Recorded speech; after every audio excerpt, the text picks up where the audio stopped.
Om Tat Sat. Welcome to Gyan Bhakti. We are currently exploring the scripture Mysticism of Srimad Bhagavatam. Commentaries by my worshipful Guruji, Swami Jyotirmayananda Ji Maharaj, narrated by myself, Swami Nikhilanand. So, in today's satsang, we will cover the marriage of Balaram with Revati and of Lord Krishna with Rukmini. So, as they grow up, it's time for their wedded life. At this time, Krishna's brother Balram, whenever Balram was born, there was a king who had a daughter named Revati. He loved his daughter so much that he wanted her to be married to the best person in the world. He ascended to the heavenly world to ask Brahma, the creator, who would be the best match. Brahma told him to quickly go back to the world, where during a few minutes he had stayed in Brahmaloka, hundreds of years had elapsed. None of his relatives or subjects in the world were still alive. Therefore, Brahma advised his daughter should be married to Balarama, the divine incarnation. The king followed Brahma's instructions and returned home, where Balaram and Revati were soon married. So, mystical meaning, Balram is an incarnation of the cosmic mind, the Sheshnag, the serpent.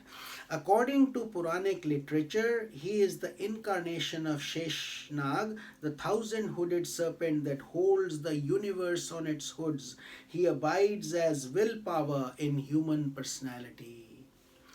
In marrying Revati, Balram joins with a spiritual energy that descends from Brahmalok, an energy that is not of this world, that is beyond time and space. His marriage with Revati is suggestive of human will linking itself to the will of God, cosmic will, that is beyond the world of time and space.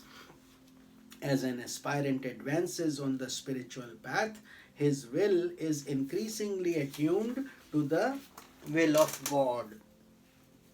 So let's move on to the episode of Krishna marrying Rukmini. There was a great king named Bhishmaka, whose daughter Rukmini was the personification of grace and beauty. Countless princes were eager to marry her. Rukmini had heard of Krishna's greatness and his divine beauty, and she had made up her mind that she would marry no other than Krishna. Krishna in turn had learnt of Rukmini's great qualities, her magnanimity, her beauty, her gentleness, and he too had developed the will to marry Rukmini. Although four of Rukmini's brothers were pleased to have Rukmini marry Krishna, the eldest brother Rukmi hated Krishna. Therefore, this domineering brother persuaded his father that Rukmini should become the bride of a demoniac king named Shishupal. Realizing the intentions of her father and her elder brother, Rukmini was greatly saddened. So she sent a trustworthy Brahman to Dwarka with a message telling Krishna that she wanted to marry him alone, and she suggested a plan by which Krishna could adopt the ancient Kshatriya warrior method of stealing her away by force. Since it would have taken a long time to persuade Rukmini's father and brother to allow them to marry, Krishna decided to implement that plan and sent a message to Rukmini to prepare for the kidnapping, voluntary kidnapping, because Rukmini wanted to be kidnapped or taken away by Krishna. Without revealing his intentions, Krishna along with Balrama traveled to the country ruled by King Bhishmak. There they were welcomed royally as guests who had come to witness Rukmini's wedding with Shishupal. Prior to the wedding ceremony, according to tradition, Rukmini was taken under heavy guard to a temple to Lord Shiva and Parvati to receive the blessings. The moment Rukmini came out of the temple and was about to step into her chariot, Krishna took her away in his own chariot with its dazzling white horses. Shishupal and his good friend Jarasandh, as well as all the kings who were assembled for Rukmini's wedding, became exceedingly angry with Krishna and they were ready to attack him. Dark clouds hovered over Krishna's chariot and Rukmini felt frightened. But Krishna smiled and reassured her. Then Rukmini's elder brother, went after the couple's chariot with a vast army, making a vow before all that those demoniac kings that if he did not kill Krishna and bring Rukmini back, he would never again enter the capital of his motherland. The fight between Krishna and Rukmi was terrible. However, Krishna went on gaining in that battle, cutting down all the different weapons used by Rukmi with his arrows. When even his chariot was destroyed, Rukmi just rushed on foot towards Krishna with a raised sword, but Krishna quickly overpowered him. Seeing her brother about to fall before the sword, Rukmi turned towards Krishna with prayer, asking Krishna to be compassionate and then not to destroy him. Krishna then bound the hands and feet of Rukmi and shaved off some portions of his hair. This act was considered equal to death for a great warrior because of the humiliation. Warriors had great pride in their hair, beard and mustache, and shaving them in an awkward way was considered a terrible insult. Finally, Krishna let Rukmi go. Since he had made a resolve that he would never come back to his homeland if he failed in this battle, Rukmi established another city and dwelt there with a vast army, never returning to Kundinpur. Thus Krishna, having conquered all those demoniac kings, brought Rukmi to Dwarka, his new island capital. There Krishna was married to Rukmini in a regal fashion. In every home, beautiful and auspicious decorations abounded, and the capital was adorned with unparalleled elegance.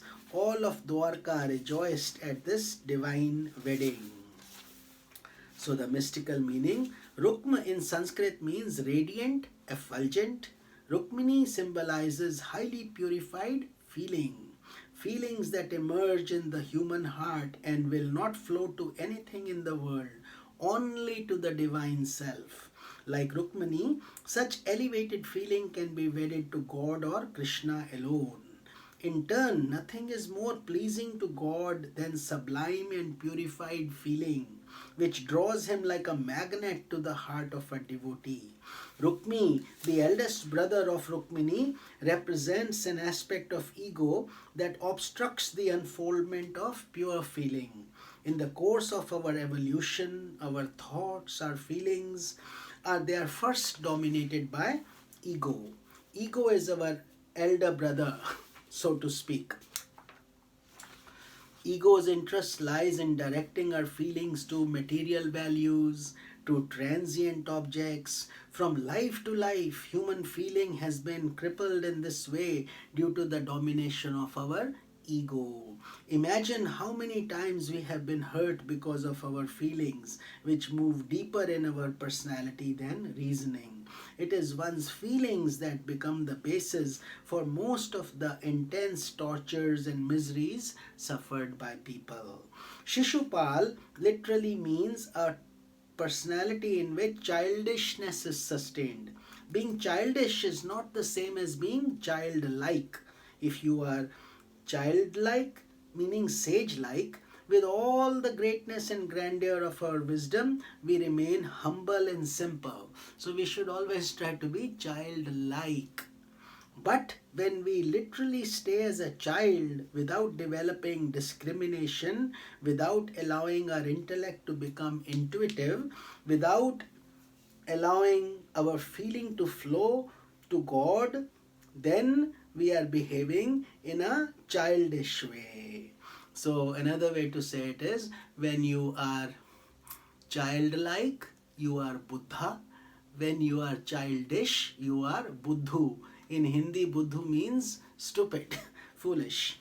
Most people stay as children, unable to experience the unfoldment of pure feeling and maturing of intellect. Within each lifetime and from life to life, we move from one childish state to another, cramped by the sense of I-ness and mindness, caught in the realm of illusion. So, with this, we will continue our mystical meaning in tomorrow's satsang. This is Swami Nikhilanand. Om Tat Sat.